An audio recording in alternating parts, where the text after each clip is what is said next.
Golfo de México.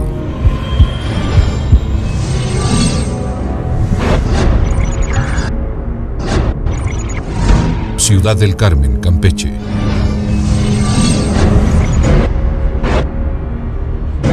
Complejo Cantarell. 22 de enero, 6 de la mañana. Algo inhabitual estaba por ocurrir. Yankee Papa Zulu sobrevolando acá el Charlie Indio. Adelante. Pozo controlado. Control de pozo marino descontrolado.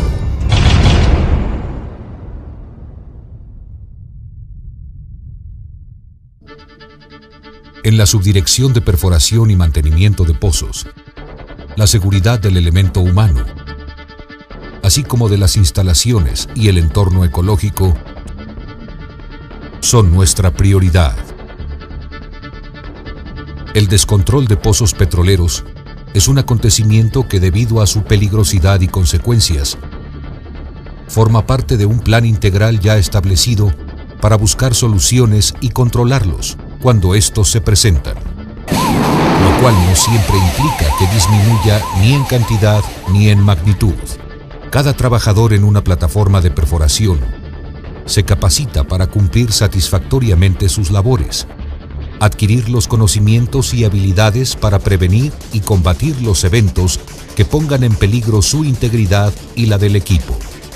México posee reservas que lo ubican en el 9º lugar a nivel mundial en la materia y está inmerso en la tendencia de la industria petrolera internacional, por lo que no es la excepción en lo relativo al descontrol de pozos. En junio de 1974 se iniciaron las actividades en el área marina con la perforación del pozo Chac 1, el cual resultó productor de hidrocarburos, descubriendo el campo Cantarell.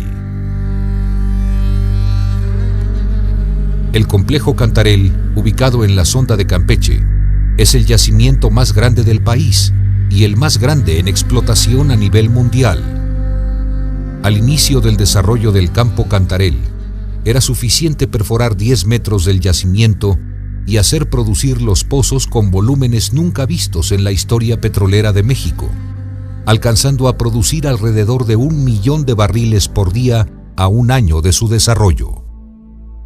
Cuando el campo era joven, se registraban presiones iniciales de alrededor de 4.000 libras por pulgada cuadrada y una producción de aceite por pozo del orden de 40.000 barriles por día. La perforación de la etapa de yacimiento fue difícil por la combinación de una alta permeabilidad y una presión moderadamente alta. La explotación del campo fue creciente hasta alcanzar un 56% de la producción marina y un 42.6% de la producción nacional de aceite. Debido a la cuantiosa explotación del yacimiento, la presión de este disminuyó por debajo de la presión de burbuja, la cual era de 2.133 libras por pulgada cuadrada.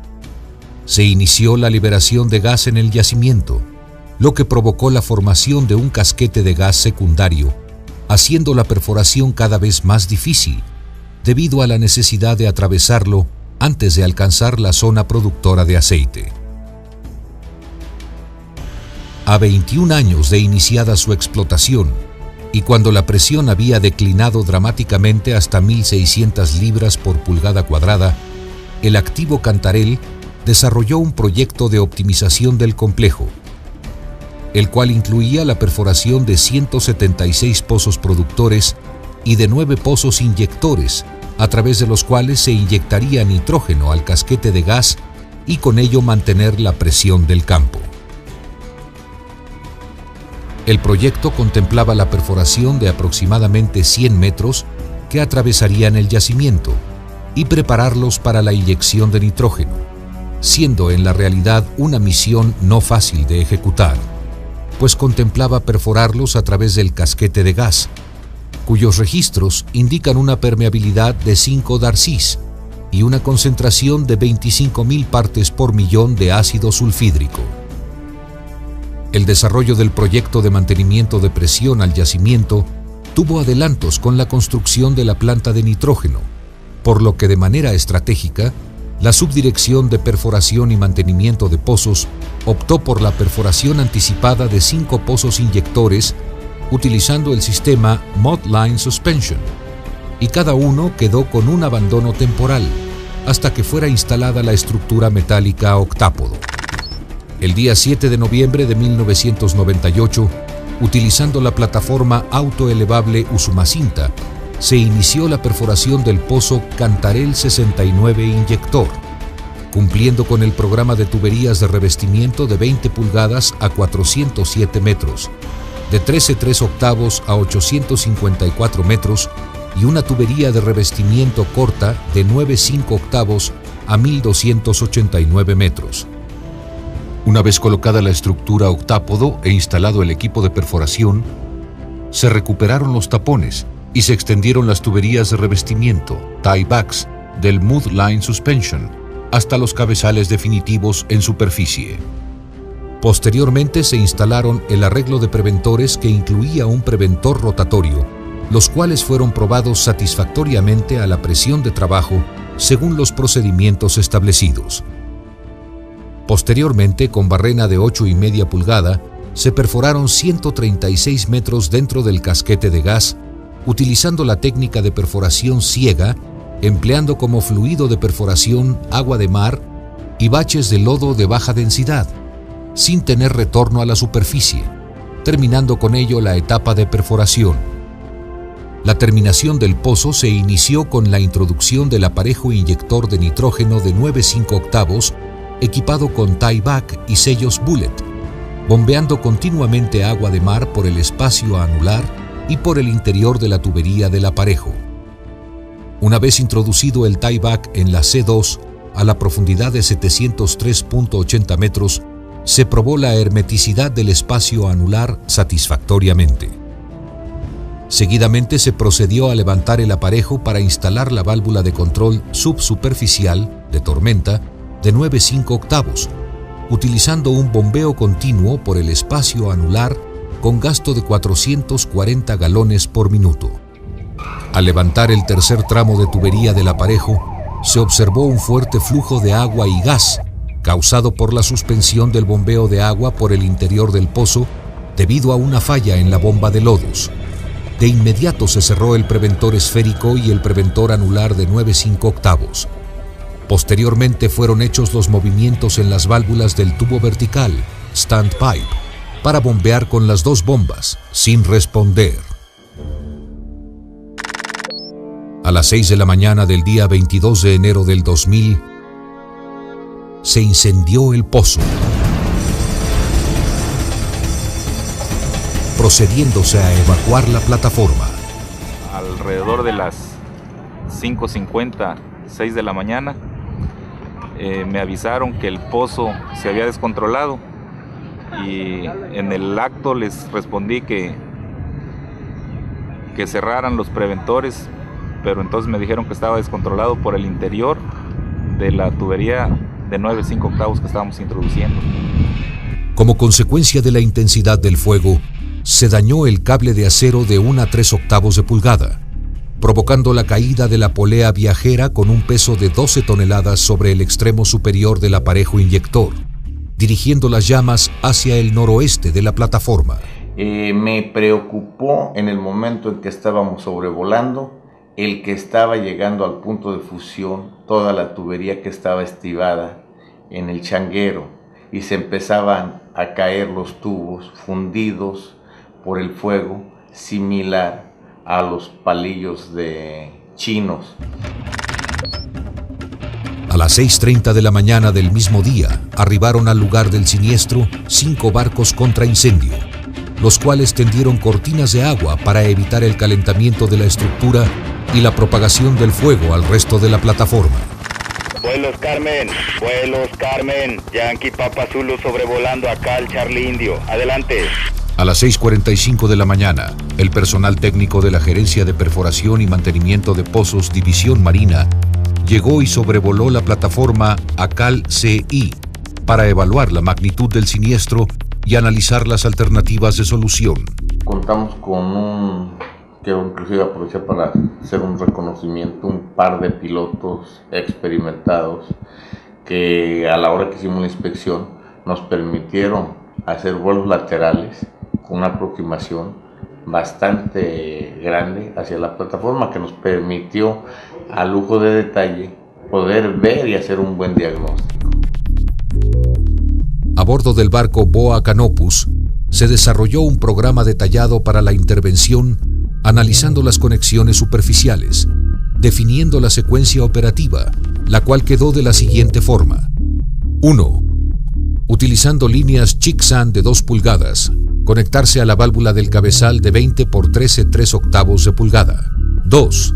Tender las líneas de 2 pulgadas al barco Cape Hawk y probar con 3.000 libras por pulgada cuadrada. 3. Se analizaron los métodos de control de brotes y se efectuaron los cálculos correspondientes. 4. Abrir válvula A del cabezal de 20 3/4 e iniciar a bombear fluido de control. La segunda acción fue la más difícil y peligrosa. Era necesario subir a 2 grupos de técnicos a la plataforma, utilizando la grúa del barco Boa Canopus. Nos subieron en una viuda, es decir, una canastilla de transportes, de un barco, grúa, a la plataforma, y estaba la marejada muy fuerte, entonces se arrimaba la canastilla de transporte y se retiraba. Eso fue lo más difícil para iniciar. Un grupo se encargó de revisar el estado de las conexiones superficiales de control, mientras que el otro se encargó de revisar el cuarto de máquinas y equipo en general. Desenergizó las máquinas y probó y arrancó la bomba contra incendio. Simultáneamente, un tercer grupo a bordo de un helicóptero realizó el acopio de materiales y herramientas necesarias para conectarlas al cabezal del pozo. Me designaron conseguir el material, lo que era marros, llaves Tilson, marro de bronce. Paralelamente a los trabajos de inspección de las conexiones superficiales de control en la plataforma, a bordo del Boa Canopus, un grupo de ingenieros determinó el gasto de gas que producía el pozo, estimándose en aproximadamente 230 millones de pies cúbicos por día.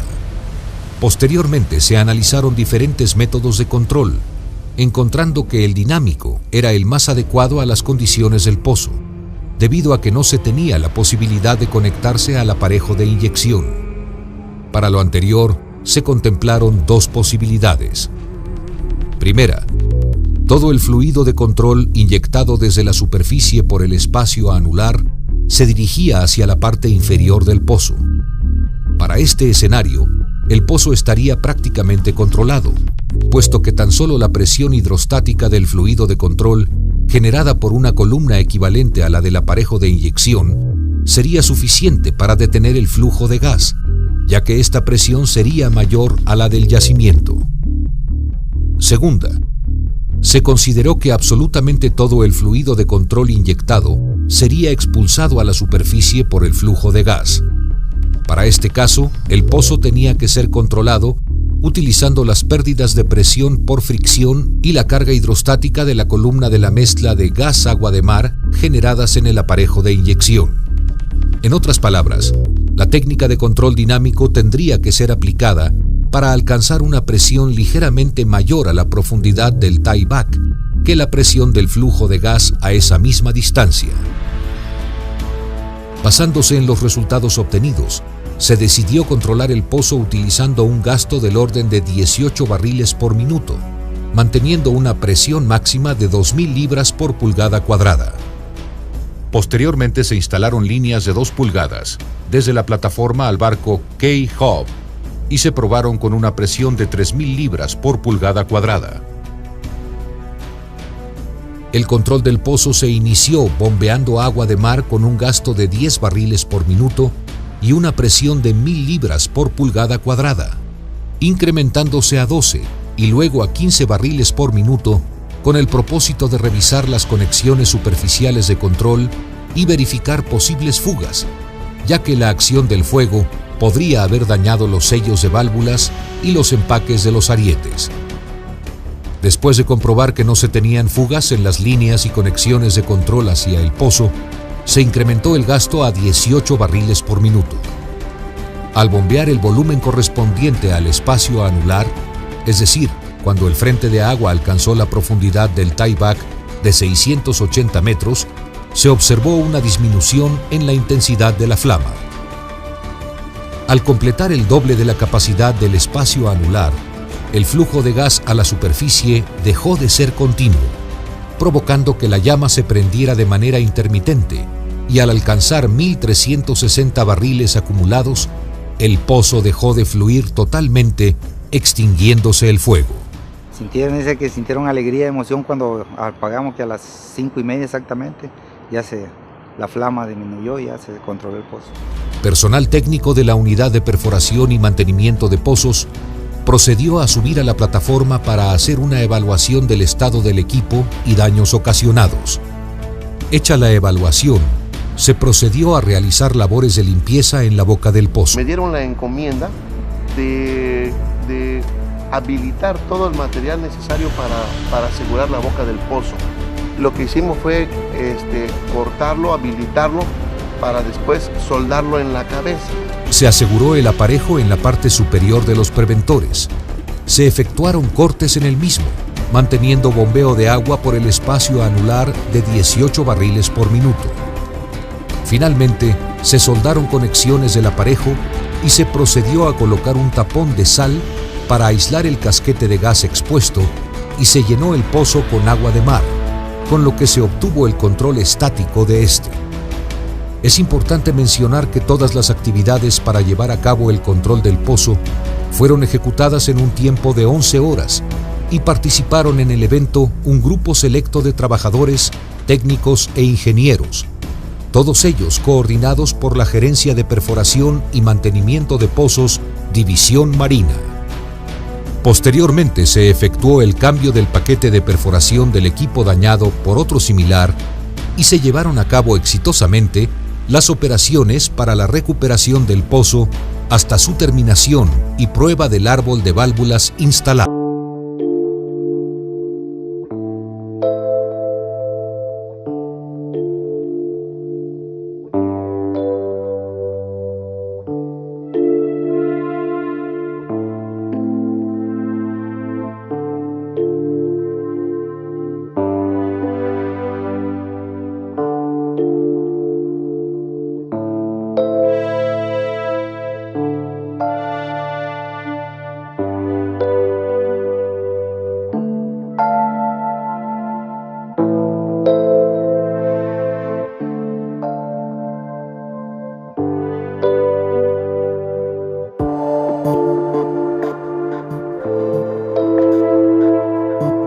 Lecciones aprendidas. El siniestro en el pozo Cantarell 69 inyector se derivó de varias fallas humanas cometidas antes y durante la introducción del aparejo de inyección, las cuales fueron: 1. El excesivo personal de supervisión a bordo, diluyéndose la responsabilidad. 2. La falta de instalación de una línea de suministro de agua de mar directa al pozo mediante una bomba de pozo profundo. 3. No se disponía de 2 válvulas de pie para una contingencia de este tipo. Una de los grandes aprendizajes que nos dio esto es que hay que actuar con inteligencia y con precisión, y el tiempo es un factor determinante, hay que ganarle el tiempo. Cuando ves esto, no piensas más que en tratar de controlar el pozo. Si te refieres a que si sentí miedo después sentí temor de todo lo que pudo haber pasado cuando el pozo incendió. La enseñanza que esto nos deja, y no nada más a mí, sino que creo que a todo el equipo que conformamos la unidad de perforación, es que debemos de trabajar a lo máximo con seguridad.